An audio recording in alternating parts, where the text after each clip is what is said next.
Here we go. Welcome to the Transform with Travel podcast, where we share stories of personal transformation and life lessons through our experiences of traveling and exploring the world. Travel is the ultimate accelerator for personal growth, and it can be the root catalyst for the pivots and plot twists we make in our lives.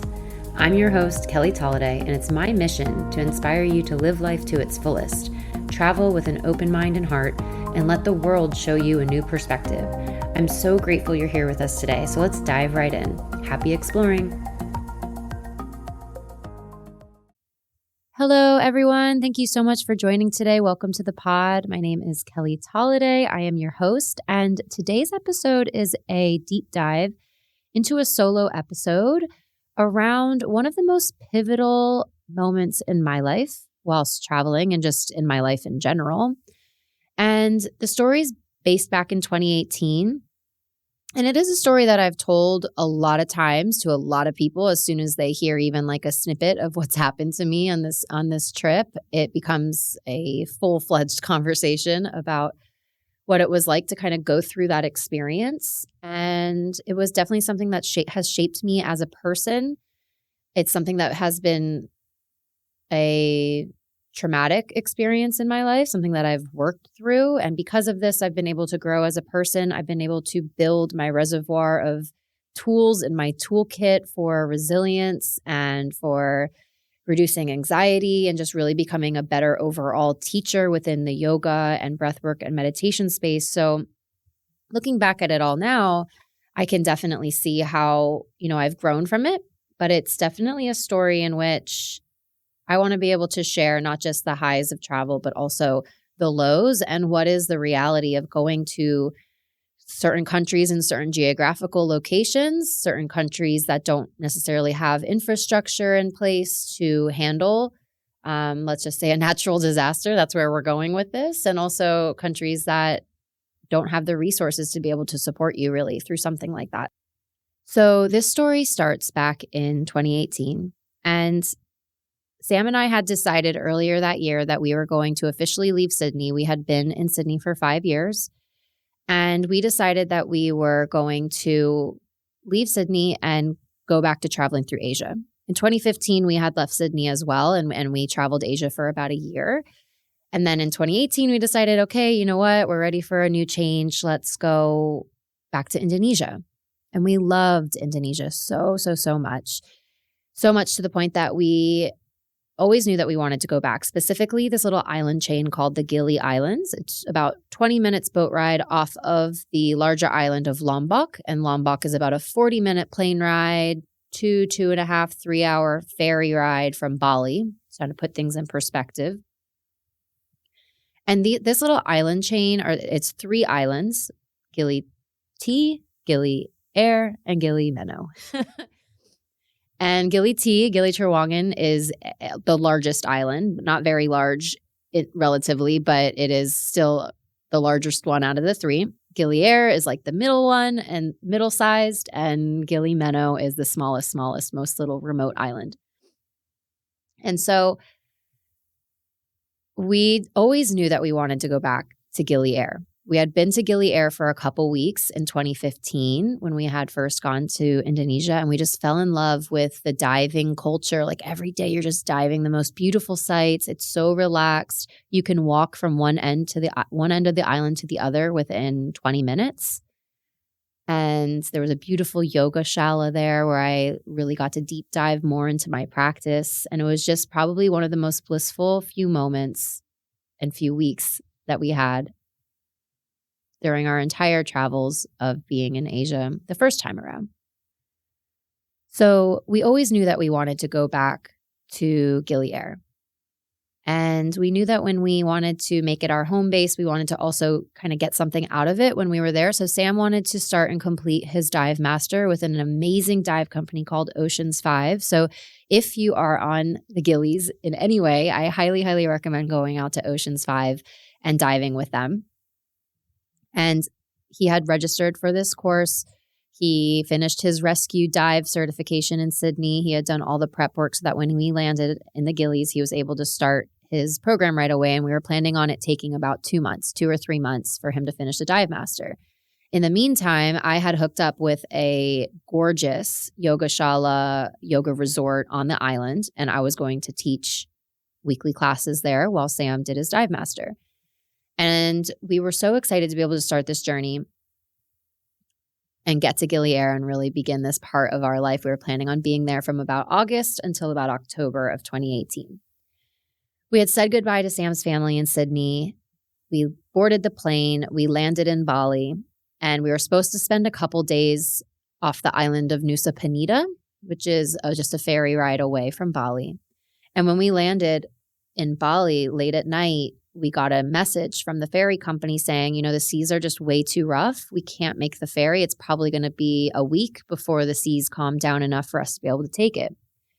And we were really bummed, but we were like, you know what? All right, let's, already off to a good start. Let's plot twist this and find somewhere else to stay. And so we found a little homestay in Canggu in Bali, which is what I like to call Little Australia, because it's just these like gorgeous little cafes and surf shops and lots of Australians all just living there and surfing and working. A lot of remote work is happening there too. And so we just spent a week or two in Canggu instead of going to Nusa Penida. While we were staying in Canggu, I guess we had slept through this, but a friend of mine who was living there also texted me saying, hey, did you feel that earthquake? And we were like, no, we didn't feel anything. I must have slept through that. And I'm a really light sleeper, so I was really surprised by that.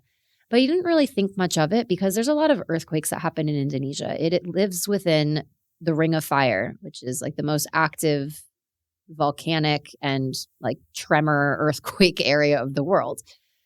So even back in 2015, when we were staying on the Gilis way back then, we were actually underwater, about 30 meters underwater diving when an earthquake happened. And originally we just thought it was a really loud boat, like a boat engine. That's kind of what it felt like. But then when we surfaced from the water, the dive company was like, hey, did you realize that was an earthquake? Like we had no idea. And we just kind of laughed it off because that was just kind of things that happened there. Just there were small tremors here and there.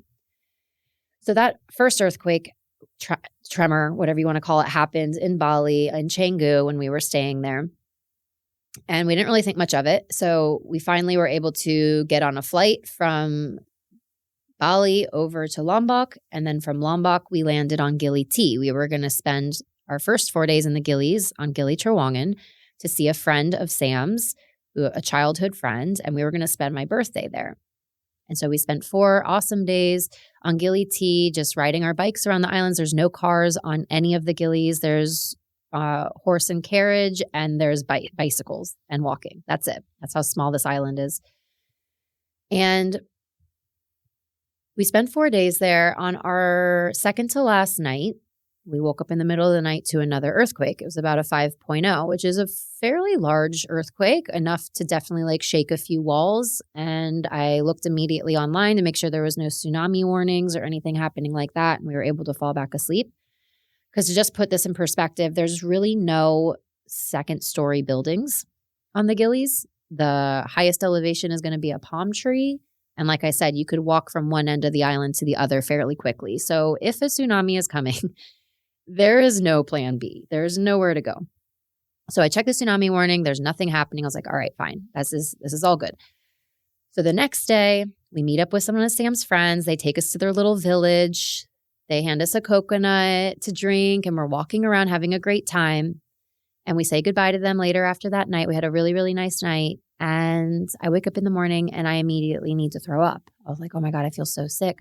And I'm just vomiting and just sweating. And I was like, oh no, I can already tell where this is going. I've got Bali belly. I've got some sort of stomach bug. And it lasted the whole next day. We were waking up early, checking out of our hotel, taking another ferry from Gili T over to Gili Air, which again is only about like a 15-minute ferry ride, but I was not well. And we land on Gili Air, and that original sense of awe and wonder from the first time around in 2015, I just couldn't even really allow myself to go there because I was so sick. I was like, Sam, let's go check in. I need to lay down. I need to be in some air conditioning. And then you can go over to the dive shop and go check yourself in there. And truly, it was the sickest I've ever been. I oscillated between a super high fever to having crazy chills. I had well over 101, 102 fever. I was vomiting. It was really, really awful. And if you don't know how accommodation typically is in Bali, but we were in a traditional lumbung, which is like a bamboo structure. And I was on the second floor of this little loft, I guess you could call it.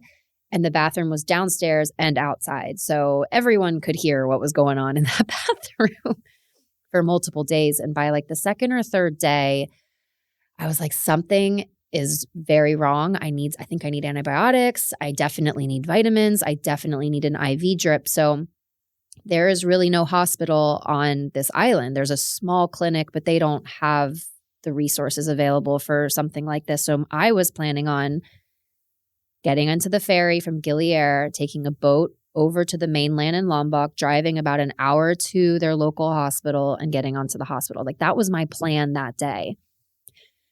And I just honestly couldn't get myself out of bed. I was just like, you know what, just one more day, see if I'm better. I just can't like fathom taking this trip all the way to the mainland. And Sam was diving all day with his training, with his program.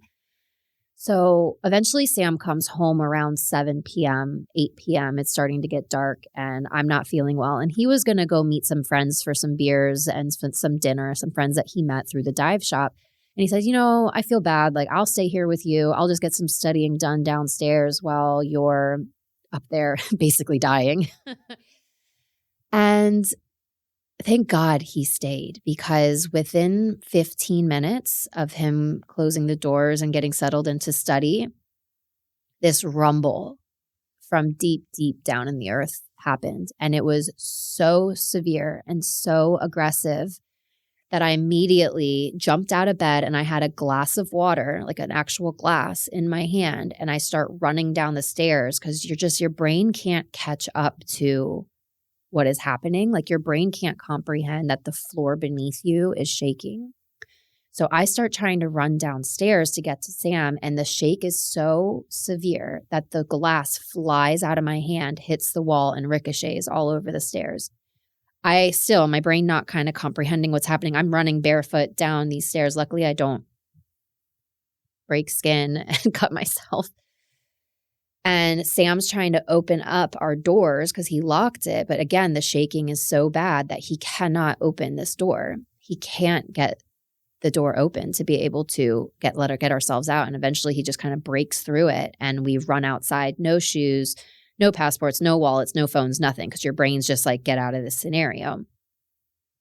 We walk out and everyone's screaming. Everyone's running. There's sewage lines broken. There's water everywhere. And the owner of this little village that we were staying at is screaming at us to run, run, run. So we get to this open field, about 5-minute run, 5-minute walk from our place. And there's a bunch of locals all huddled together.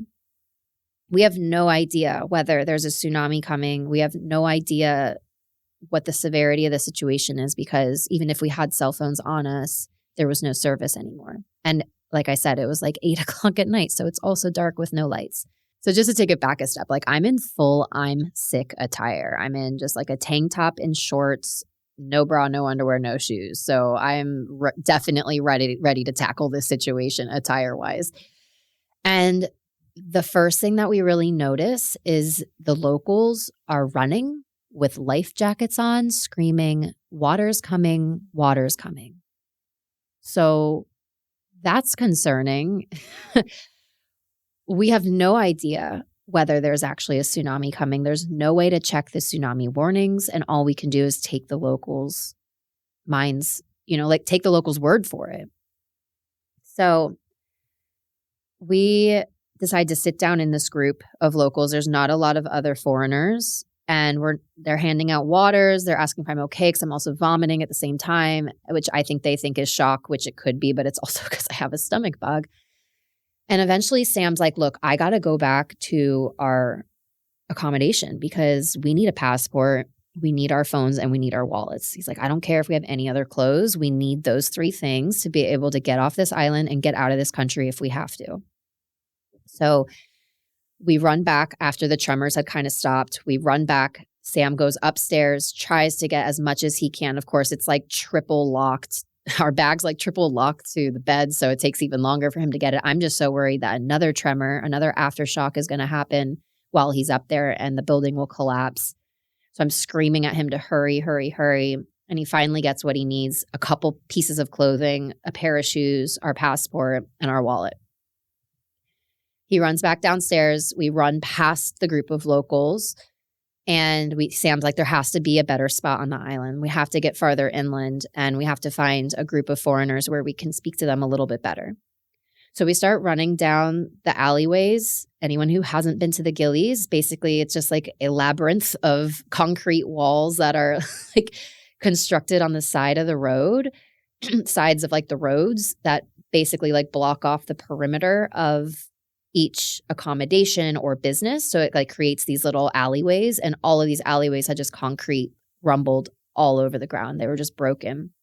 And a lot of people throughout the Gillies got really injured because they were walking down the alleyway at the time of the earthquake and the concrete wall fell on top of them and they'd break their leg or they'd really hurt themselves in some way. And we are running, literally sprinting down these alleyways, and we just slam straight into this couple.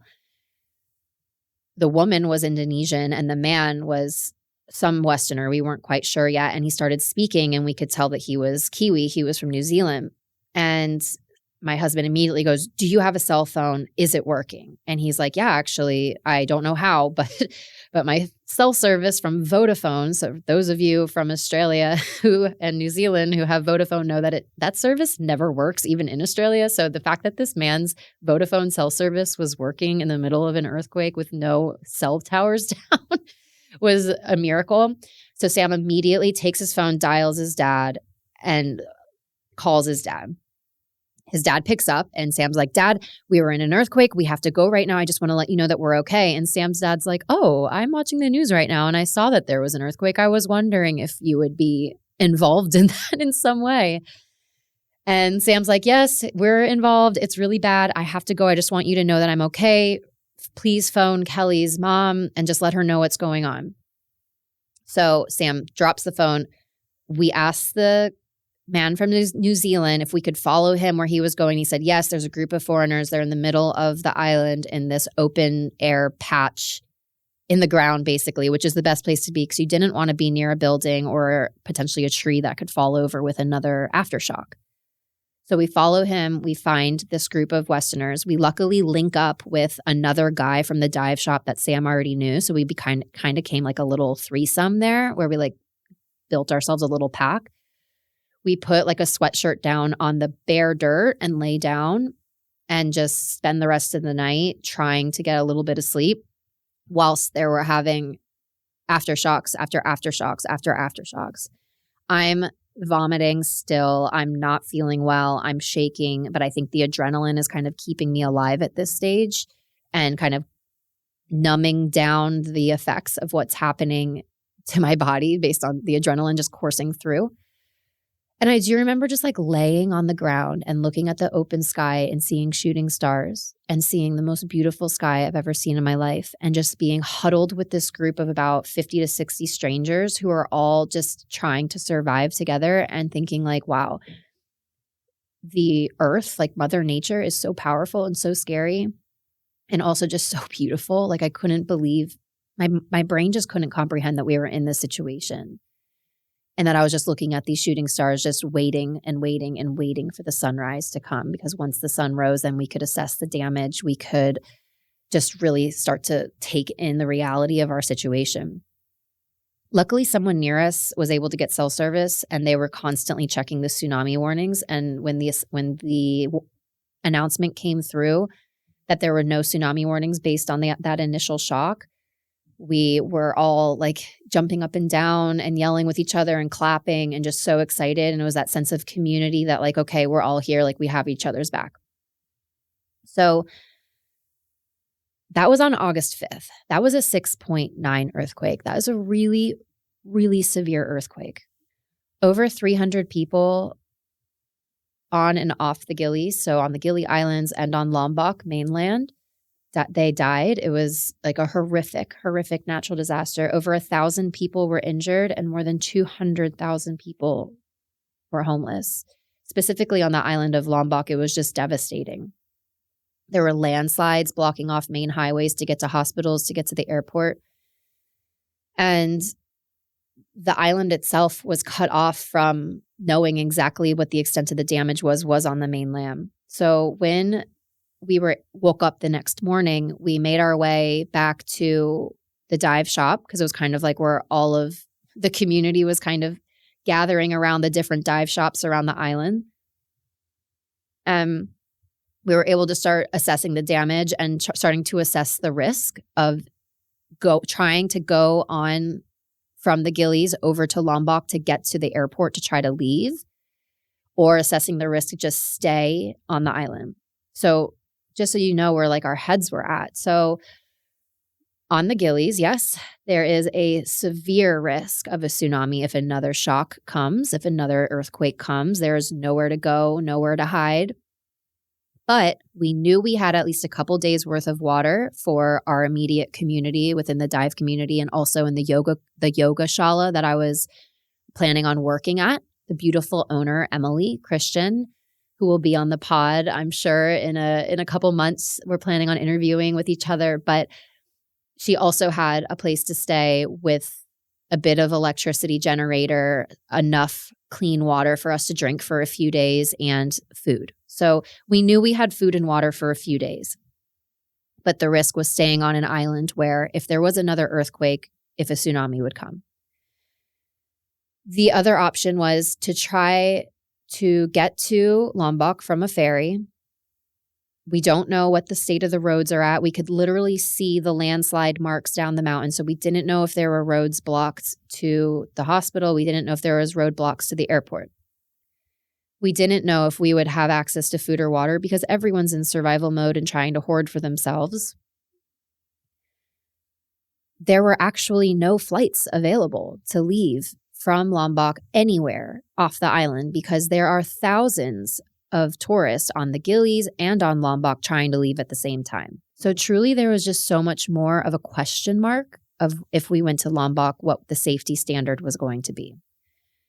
We decided to stay on the island with our friend Clay, who became our friend through this process. Sam was close with him through diving every day, and then obviously spending overnight in a open air ditch brings you close together. And we had decided, okay, we're going to be a threesome through this. Like, we're not going to leave you behind, Clay. Like, you're part of our team in this.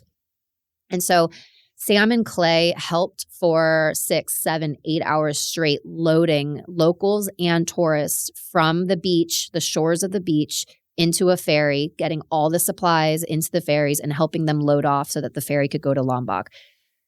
All day, every hour, every minute, shuttling more and more people, locals and tourists alike, to get onto the ferries to go to Lombok while we knew the risk that we were taking to stay. And I think that was just Sam's way of like staying busy through all of this like trauma, was just like having a purpose. And truly the dive company was such a rock for us during this day because, one, I was also sick. There's no running water anymore. So I'm just getting sick in a ditch basically, which is not the best way to feel like sanitary or that you're getting better in any way. And I was outside in this little hut all day, just trying not to die basically, and just trying to drink as much water as I could to stay healthy, but also as little as water because I didn't know how much water we would have to sustain us.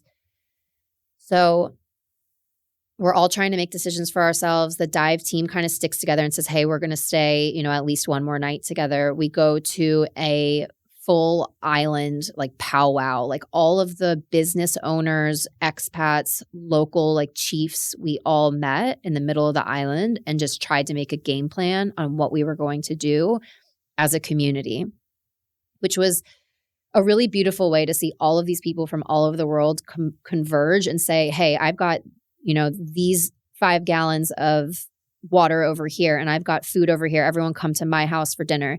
They were also trying to combat looting. There was a lot of looting that was happening across all 3 of the Gilis where foreigners and locals alike were ravaging businesses and stealing supplies. One of the businesses that was getting looted was the little clinic that was on the island, the medical clinic, and some of their medical supplies and, needles and all of that were getting taken. And this doctor who was on the island was operating on people in the open air all night. There were people with, legs broken open and, arms broken and open sutures and wounds. And he was literally had a stretcher just in the middle of the dirt trying to keep people from bleeding out. And this was happening just a couple yards away from us. So the community was really trying to pull together. They had invested their time, their life, their money into being on this island and to making this island what it is. So they were really committed to just like making sure everyone could stay as safe as possible. We moved from the dive shop over to the yoga studio, the yoga resort that I was supposed to work at. It's called Flowers and Fire. The most beautiful, amazingly designed, like the energy there, the spirituality is just so beautiful. And so we took all of the 5-star world-class mattresses that they had out of their rooms, out of their suites, and put them into a open field, basically right next to the resort. And that's where about 20 to 30 of us slept. We all slept on single beds, like 2 to 3 people in a bed on single beds, single mattresses in this field. And it was just the safest place for us to be. If there was another aftershock, we were able to know that like no palm trees were going to fall on us, no structures were going to fall on us. There were like wild animals running around. So they do have a lot of horses on the island because the horses help pull a lot of the carriages and the carts around the island since there's no cars. And the owners of those horses left to go back to their homes on the mainland. So these horses are just like screaming and neighing and all night, just making noise. And you always know an animal knows when an earthquake or a natural disaster is coming. So lo and behold, after about 20 minutes of these horses just going nuts in their stables, another 5.0 earthquake hit. It rumbled for about 20 seconds, 30 seconds, and then went away. We're all able to take a deep breath. We checked our tsunami warnings. There was nothing there. And we were able to try to just close our eyes just a little bit, try to get some sleep before the sun came back up. And it honestly is just a sight that I'm never going to forget for the rest of my life when the sun came up and it's just this beautiful pink, orange swirls of blue. And just looking around at all these people, it's been 2 days of no showering, no hot water, no sewage, sleeping literally in a ditch together and just looking around like this is our reality right now. What are we going to do? We helped clean up Flowers and Fire and we walked back to the dive shop. As I said, it's not a very big island, so it doesn't take very long to do these things. And I'm still very sick. I'm still very, very sick. And Sam decides, look, you cannot survive another night without having medical attention or at least being safe in a building and knowing that you're safe and you can kind of rest, because at this stage I haven't really been able to fully rest in 48 hours. So we eventually find one flight available out of Lombok to Borneo on the Indonesia side into Banjarmasin. So we were about to get onto a boat to go over to Lombok when we could, and all of a sudden we see this massive ship, I guess you could say, pull up to the pier. And the pier on Gili Air is about as small as, just a residential dock in a canal in South Florida. So it's not very big. And the ship comes by and it's the Indonesian military and they're coming to evacuate us. And they force everyone who's not a business owner on the island or a local living on the island to leave. So we were forced to leave. The Indonesian military are taking videos of us like as if this is just like the craziest spectacle. And you just really feel like a zoo animal being trapped in a zoo while they're taking pictures of us.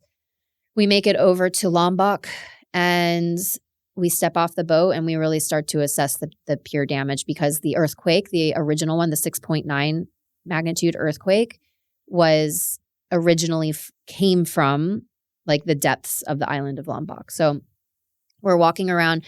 There are full mosques flattened, 4 or 5-story buildings flattened, kids in the road asking for money and food.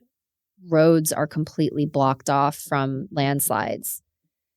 And it was just the most surreal experience being a part of that and looking around. And understanding that the magnitude of this disaster was going to last for years. How tourism will take years to come back, to regrow, and how this would affect literally the mouths of these children who are begging for food. We make it to the airport. There's thousands and thousands of people all just like fighting to get on a plane. There's people sleeping on the floor in the airport. It takes us about 2 hours to check in with our flight. I'm just like curled up in a ball. Like Sam's literally using like a trolley, like a luggage trolley, a luggage cart. And it's not even for luggage. It's like so that I could lay down and he could just like push me like I'm a baby in a stroller. And we finally get to the front. I'm starting to sweat a bit. And this guy behind me goes to Sam, "Hey, are you guys going to Banjarmasin?" And Sam's like, "Yeah." And he goes, "Look, I'm from this area. She doesn't look well. She needs to go to a hospital." And Sam's like, I know that. Thank you. And he said, "There's a brand new private hospital that's in Banjarmasin. Go there and you will be taken care of. It's brand new. It's the best facility. They speak English there." We're like, "Okay, thank you so much." We gave us the name. We got off the plane. We don't even have a hotel. It's about like 11 o'clock at night. We don't have a hotel room booked. We just got on the plane and we left and we hoped for the best. We got to the airport hotel. I think it was a Novotel.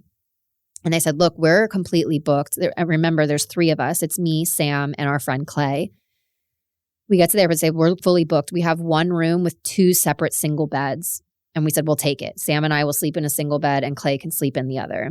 I'm still getting sick. I'm still not well.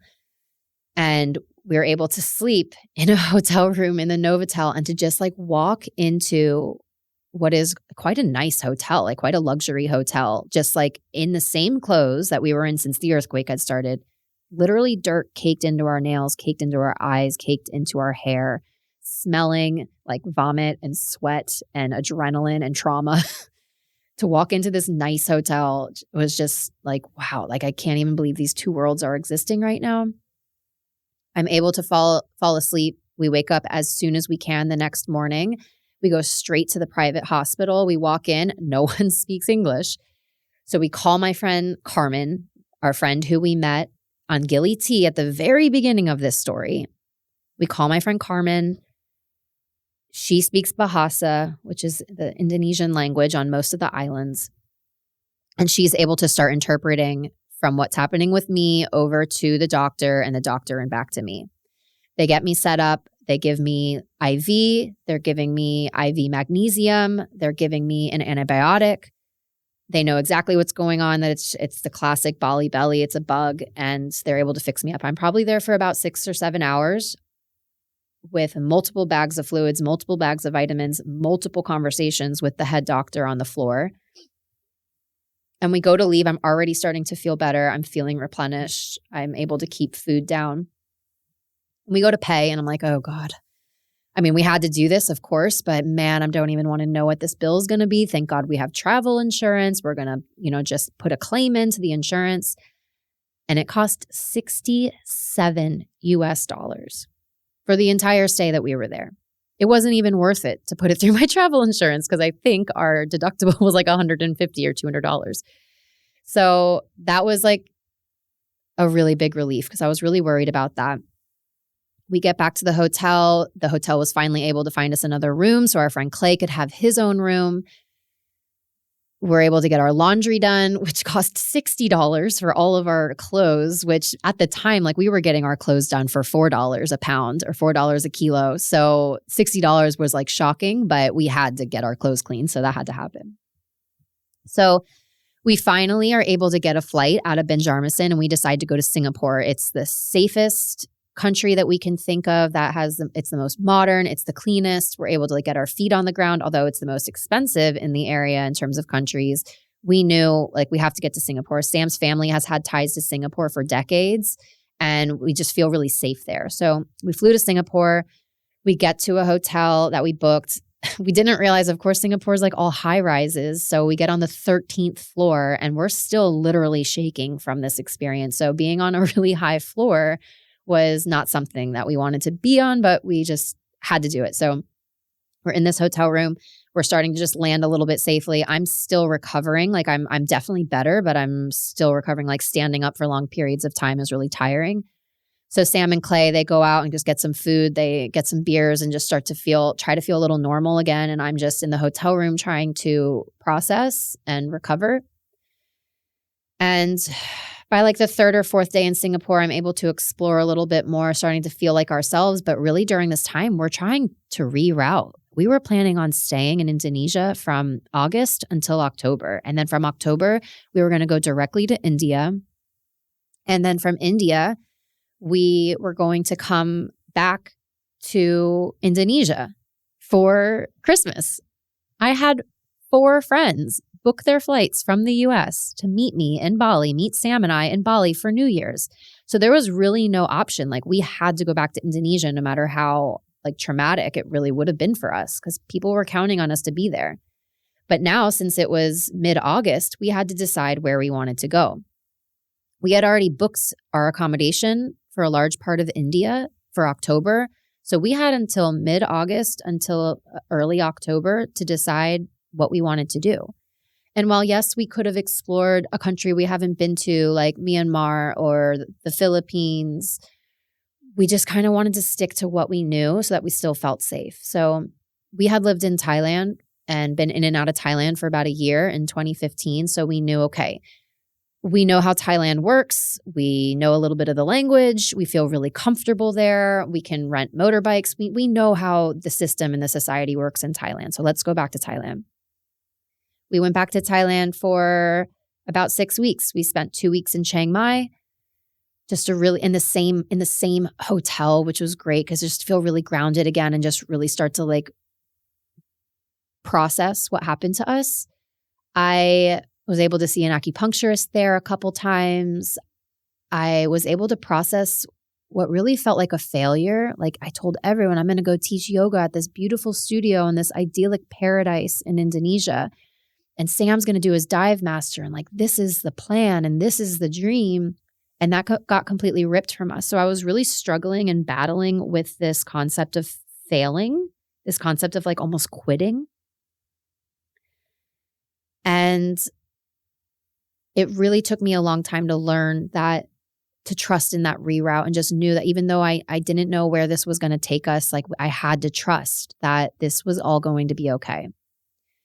While at the same time processing a hugely traumatic event, both of us in our wildly different ways. Sam's processing is going to be way different to mine. And we kind of lost our way a little bit as a couple in terms of him trying to process one way and me trying to navigate it another way and getting mad at each other when it didn't, those two things didn't look the same way or we wanted to do things differently. And it was a really hard time. I hate to say that 6 weeks in Thailand was challenging, but it really was. We had to have some really, really deep conversations. We had to have some really tough conversations. It shook up the very foundation of our relationships. We had to be very honest about things that we had been going through for the last year that maybe we both wanted to stick our head in the sand. And this earthquake and this reroute of all of our plans really shook that foundation of our relationship up. And although it was really difficult and it didn't continue, or it continued to be difficult probably for the next like 4 weeks or so, especially as we got to India, which is just a total shakeup of everything you've ever known.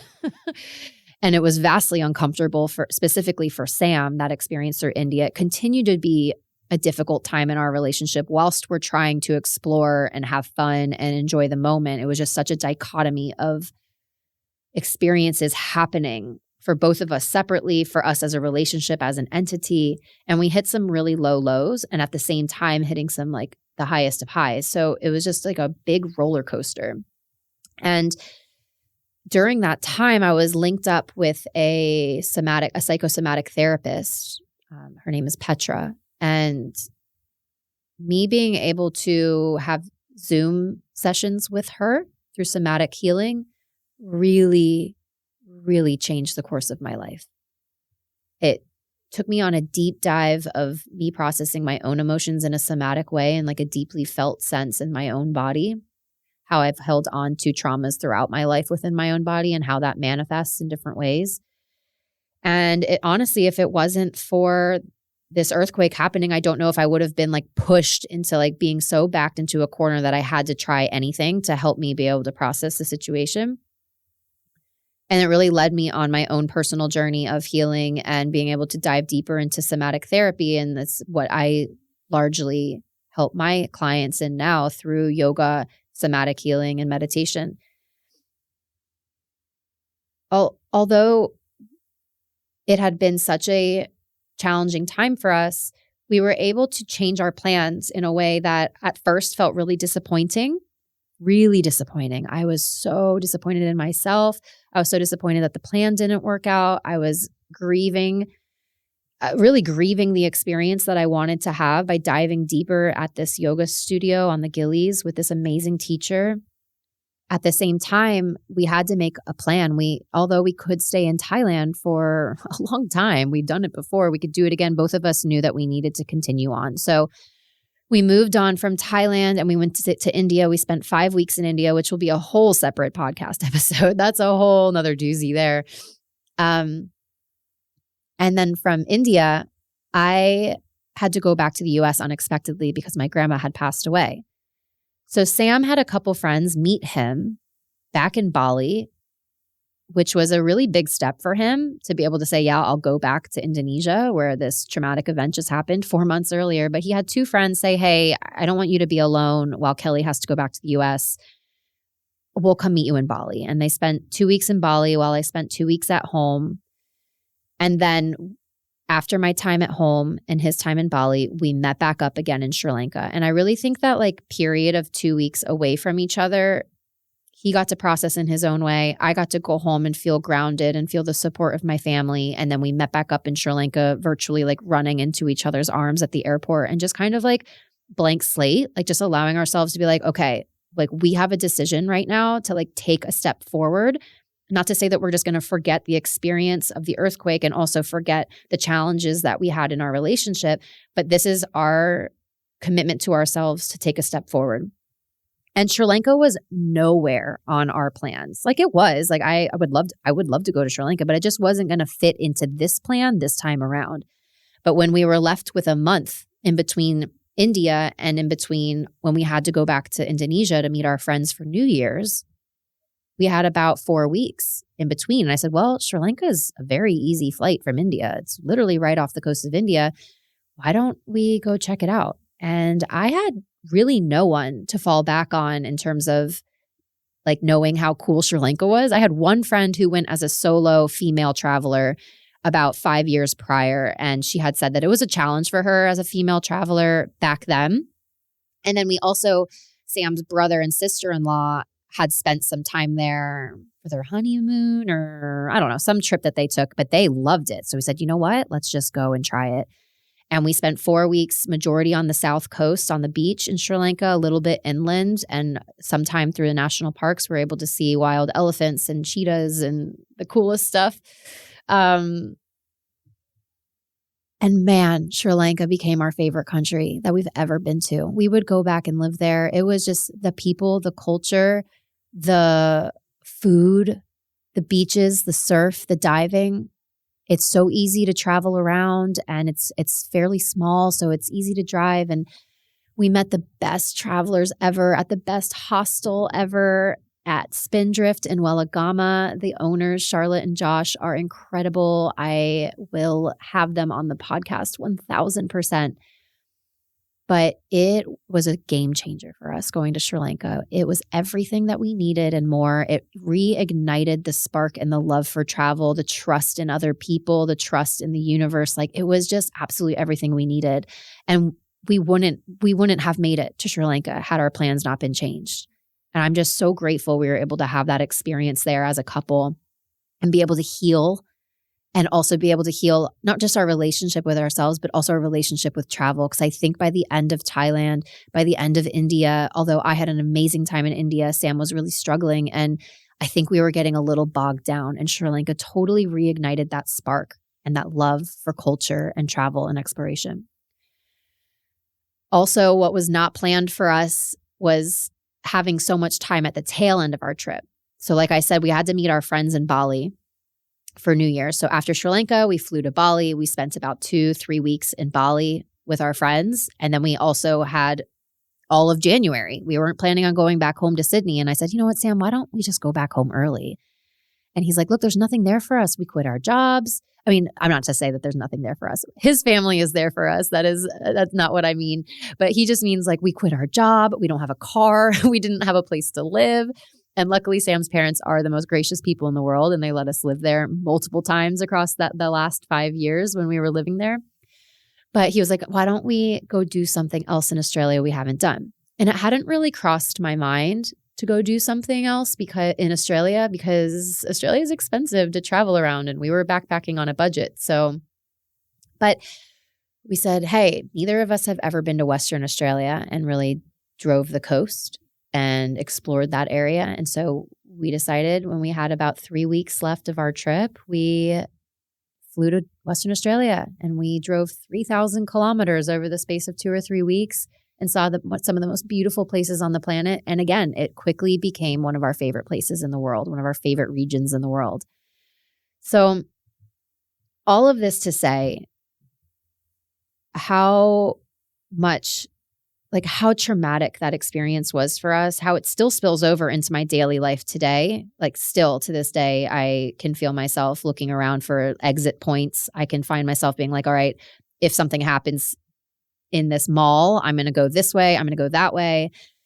If we're in a region where there is known to have earthquakes, I'm always looking for my exit strategy, which is a form of trauma, a form of coping, I guess. But through that experience, I was able to find healing modalities that I had never dove into before that now inform the way that I heal and the way that I educate my clients and students, the way that I lead retreats as well. It opened our eyes up to a new country of Sri Lanka, to a new area of Australia, Western Australia, that we would have never been to before. And it just allowed me to continue to trust in the reroute, continue to trust in the redirection. We had no idea what was going to be in store for us. And I'm not going to say that we surrendered to that gracefully. We really didn't. It was really hard for us. But now looking back, it's given me such a reservoir of experience to lean back on so that when things don't go the way that they're supposed to go, whether it's traveling or whether it's in home life, to know that the dots will connect and that something is greater is waiting for you out there. So I appreciate you for being on this journey with me for almost an hour now. It's such a heavy story and there's so many nuances and there's so many details that I even left out just because there's just so much that I could go into. The depth of the story, the heartbreak of the story. And I still think about the businesses that are still reeling or never got back up again from the earthquake. And so it's just to say also, like when you see disaster relief GoFundMes or charities, and something's happened in a community that you could just not even fathom, like let's say recently the Maui fires.